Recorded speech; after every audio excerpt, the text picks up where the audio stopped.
Sony a dépensé 400 millions d'euros pour un jeu vidéo qui n'a duré que 8 jours. Rien qu'en 2024, 15 000 développeurs de jeux vidéo ont perdu leur emploi. Cette même année, un PDG de l'industrie a gagné 25,6 millions d'euros tout en licenciant 670 employés. Bobby Kotick est parti avec 400 millions d'euros, tandis que ses employés se syndiquaient contre lui. La société qui a créé les jeux de ton enfance génère désormais 58% de ses revenus grâce aux microtransactions. Des studios autrefois irréprochables ont échoué de manière spectaculaire. 35 000 emplois dans l'industrie ont disparu en seulement 3 ans. Les dirigeants ont préféré les profits trimestriels aux joueurs qui avaient construit leurs empires. Ils ont transformé la créativité nourrie par la passion en une machine d'extraction sans âme. L'âge d'or du jeu vidéo est officiellement mort, mais le coût humain a été encore plus terrible que le coût économique. En janvier 2024, l'industrie a licencié plus de personnes en un seul mois que beaucoup d'autres en une année entière. 6 000 développeurs ont perdu leur emploi avant même l'arrivée de février. Microsoft, à elle seule, a supprimé 4 758 postes liés aux jeux vidéo. PlayStation en a éliminé 1 767. Unity a licencié 1 700 travailleurs. En tout, plus de 15 000 développeurs ont perdu leur emploi en 2024. Ces chiffres représentent des familles brisées, des enfants demandant à leurs parents pourquoi leurs jeux préférés ont disparu. Des vétérans avec des décennies d'expérience incapables de retrouver du travail dans leur propre industrie. Le schéma a commencé en 2022, au sommet de l'emploi. Les entreprises annonçaient des bénéfices records tout en détruisant des milliers de carrières. 41% de tous les développeurs ont été touchés par des licenciements. Imagine un père rangeant son bureau après 10 ans dans le travail de ses rêves. Sa fille créait des niveaux le week-end. Sa femme le soutenait pendant les longues nuits de débogage. Toute la famille avait fêté le jour de la sortie du jeu. Aujourd'hui, il leur explique pourquoi papa ne fait plus de jeux vidéo. La triste réalité, c'est que ces dernières années, l'industrie a connu des vagues de licenciements massives, importantes et sans précédent. C'est ce qu'a déclaré Geoff Keighley lors des Game Awards 2024. Pendant que des milliers de développeurs vidaient leur bureau, Andrew Wilson, PDG d'EA, recevait une augmentation de 22%, atteignant les 25,6 millions d'euros. Tout cela s'est produit la même année où il a personnellement autorisé le licenciement de 670 employés. Les dirigeants d'EA ont gagné au total 60 millions d'euros en 2024. Mais EA n'a pas été la seule à trahir. Bobby Kotick a quitté Activision avec une indemnité de départ de 400 millions d'euros. Ses employés, eux, s'étaient syndiqués contre lui. Ils ont organisé des grèves pour exiger son renvoi. Et pourtant, il est parti, plus riche que quiconque aurait pu l'imaginer. Pete Parsons, chez Bungie, a licencié plus de 600 employés tout en conservant sa collection de voitures classiques de luxe. Lorsqu'on lui a demandé à propos des licenciements, il a parlé de pression financière. Mais son garage racontait une toute autre histoire. Les chiffres révèlent l'obscénité réelle. Chez EA, le rapport entre le salaire moyen d'un développeur et la rémunération du PDG a atteint 260 contre 1. Un seul dirigeant gagnait autant que 260 développeurs expérimentés réunis.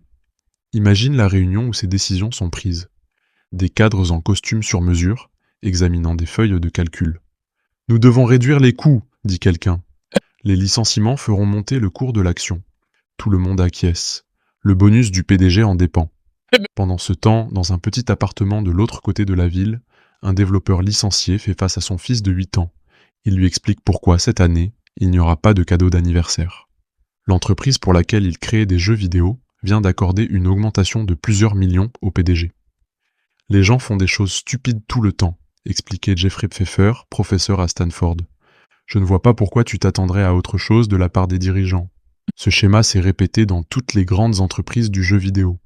Les dirigeants ont utilisé les licenciements pour gonfler la valeur de leurs actions, puis se sont récompensés eux-mêmes pour avoir pris ces décisions difficiles. Les travailleurs qui avaient passé bâti des franchises valant des milliards ont été jetés. Ceux qui avaient repris les décisions dures sont devenus plus riches, mais licencier des employés n'était qu'une partie du plan pour maximiser les profits. L'argent réel provenait déjà d'une autre source, totalement différente. EA a généré 4,46 milliards d'euros en microtransactions pendant l'année 2024, plus que le PIB complet de certains pays. Et tout cela provenait de la vente d'objets virtuels dans des jeux que les gens avaient déjà achetés. La transformation a été progressive, jusqu'à ce qu'elle ne le soit plus. Les microtransactions avaient recommencé comme de simples éléments cosmétiques optionnels. Juste des skins, promettèrent les entreprises. Cela n'affectera pas le gameplay. Mais en 2024, les microtransactions représentaient 58% de tous les revenus du jeu sur PC. La queue avait commencé à remuer le chien. Les jeux n'étaient plus conçus pour le plaisir ou la créativité. Ils étaient reconçus pour extraire de l'argent.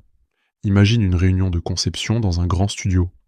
Un développeur passionné présente une mécanique de jeu innovante. L'équipe est enthousiasmée. Le prototype était brillant. Puis un cadre l'interrompt. « Comment on monétise ça ?» demande-t-il. La salle tombe dans le silence. Bon, on pourrait ajouter des options cosmétiques qui... Non. Reconcevez tout autour de la boutique. Rendez la progression insupportable pour que les joueurs paient pour la contourner. Bloquez les bons objets derrière des lootbox. Je veux qu'ils dépensent tant de l'argent à chaque session. L'idée brillante meurt sur le champ. Le jeu qui aurait pu être spécial devient une autre boutique déguisée en jeu vidéo. Les titres vendus à plein prix se sont transformés en casinos glorifiés. Puis ces mécaniques ont commencé à viser les enfants, avec des systèmes de jeu imitant le hasard. Les lootbox exploitèrent les mêmes déclencheurs psychologiques que les machines à sous. Les joueurs dépensèrent des centaines, parfois des milliers d'euros, pour des objets numériques qui ne coûtaient rien à produire. EA a mené la charge, mais tous les autres ont suivi. Soudain, même les jeux solo exigeaient une connexion Internet. Non pas pour des raisons de jouabilité, mais pour la monétisation.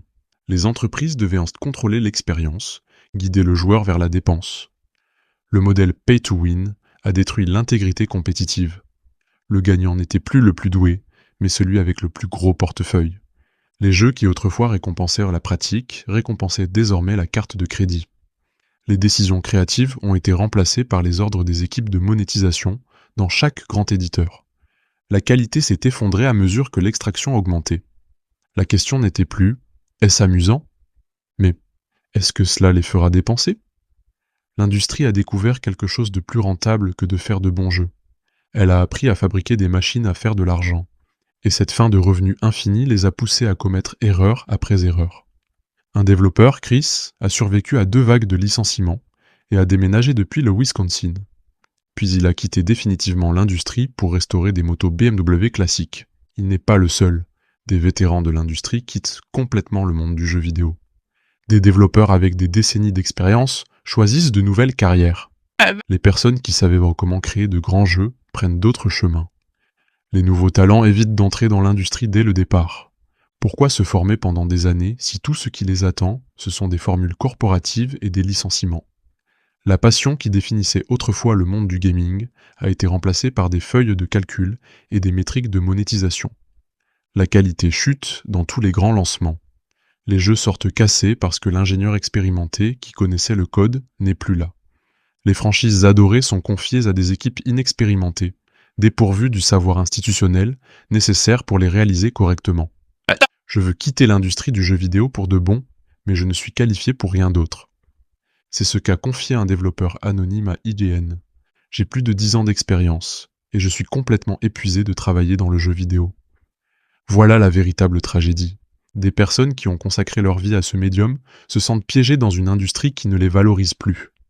Les studios qui les ont licenciés sont aujourd'hui désespérés à l'idée d'embaucher, incapables de retrouver l'expérience qu'ils ont eux-mêmes jetée à la poubelle.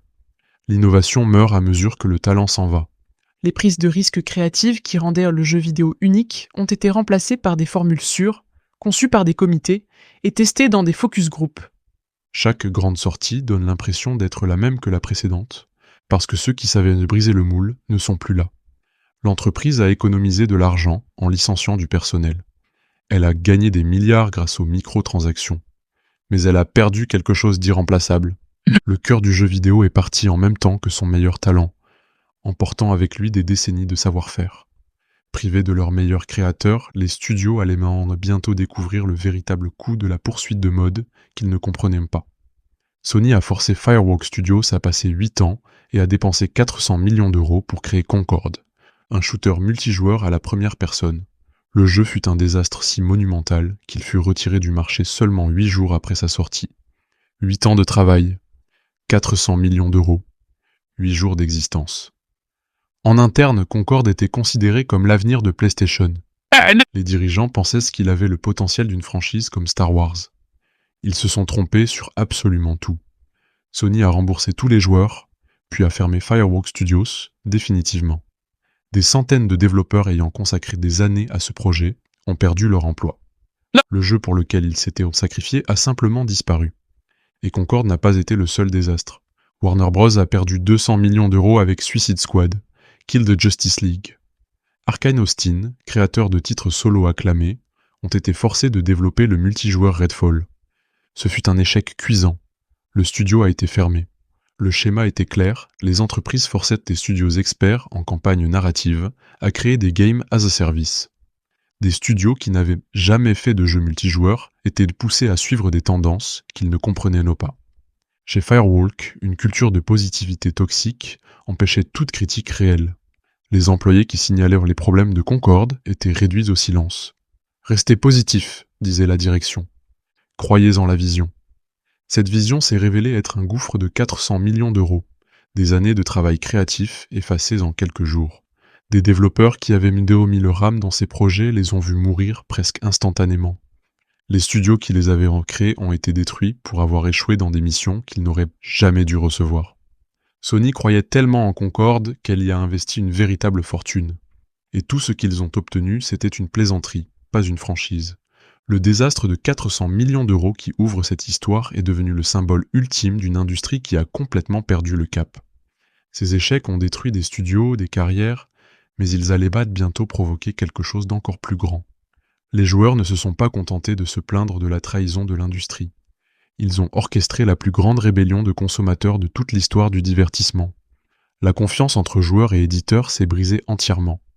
Des gamers qui autrefois défendaient leur compagnie préférée se sont retournés contre elle.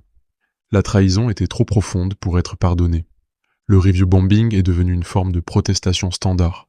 Les jeux des éditeurs cupides étaient ensevelis sous une avalanche de critiques négatives à peine quelques heures après leur sortie. Des campagnes sur les réseaux sociaux détruisaient les lancements avant qu'ils ne puissent prendre de l'élan. Les boycotts organisés ont fonctionné pour la première fois dans l'histoire du jeu vidéo.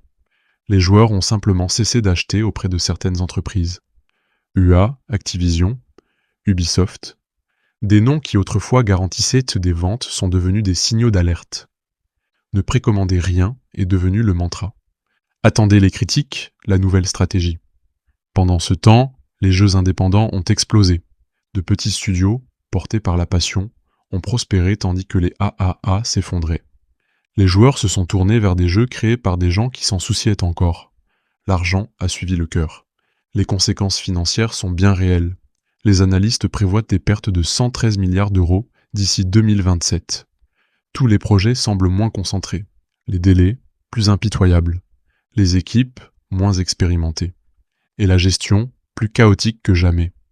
Un développeur l'a résumé sur Reddit, le chaos se voyait de l'intérieur comme de l'extérieur.